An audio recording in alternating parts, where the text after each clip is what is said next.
Hello everyone, my name is Grayson Duggar, and this is Physics 2211 Lab 4, Oscillations. The purpose of this lab is to compare the motion of a mass attached to the end of a spring to a computational model intended to represent this motion.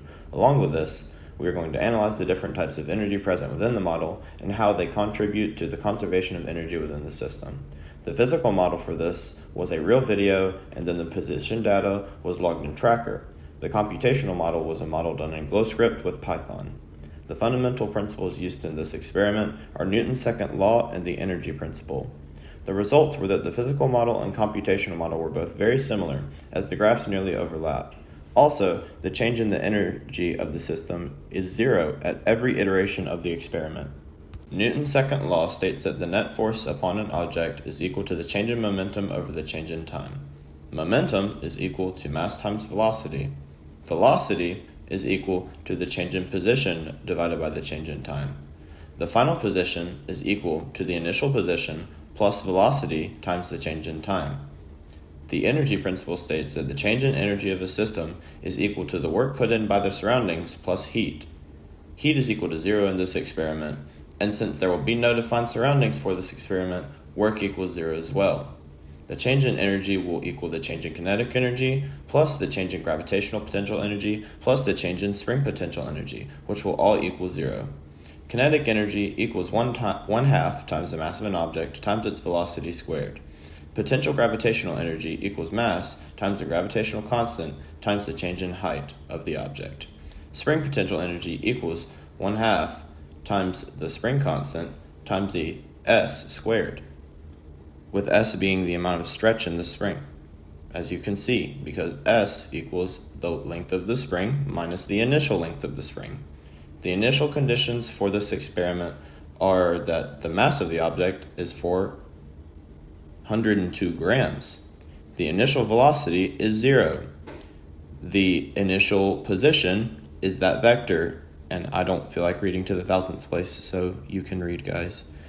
The system, when discussing forces, is just the mass, the object that is attached to the spring. The surroundings are the spring, the earth, and the rest of the universe. However, when we are discussing the energy, the system is the entire universe, just everything, to make things simpler so we don't have to look at work and heat and all that jazz, which leaves the surroundings as being nothing. The following clip that will be played is the tracker video. Enjoy.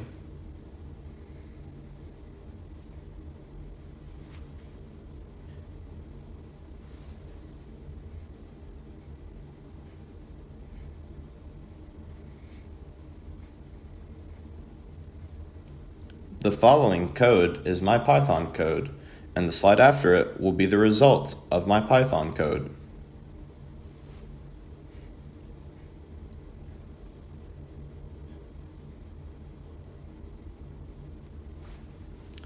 For the results of my Python code, the X and Y positions of the model and experimental models are pretty consistent and similar throughout the entire experiment, although there were some slight differences between the two. There are many places this error could have been stemmed from, such as the clip being recorded on a potato, leading to inaccurate tracking, or outside forces such as friction and drag that were not accounted for. Also, up at the top, as we can see from the delta E graph, the amount of energy within the system never changed. This is an indicator that no work was done by the surroundings, which makes sense, as for the purposes of energy, there were no surroundings. Other information. What if? For your model system, is the energy principle satisfied? Yes. Since the system in the experiment is everything, delta W and Q are 0, meaning delta E is also 0. And this is represented in the Python graph results. That doesn't mean to be delta W, it's supposed to be W surroundings. Please don't hate me. Using the data you obtained in Tracker, make two separate estimates of oscillation periods. Estimate the periods of both of them. I did that. The average oscillation time for X was 1.6542 seconds. The average oscillation time for Y was 1.5194 seconds, which means the oscillation time for the Y-axis is faster than the oscillation time of the X-axis by 0.133 seconds. If you've made it this far, congratulations. I hate physics. I'm sure you do too. Thank you. Have a wonderful day.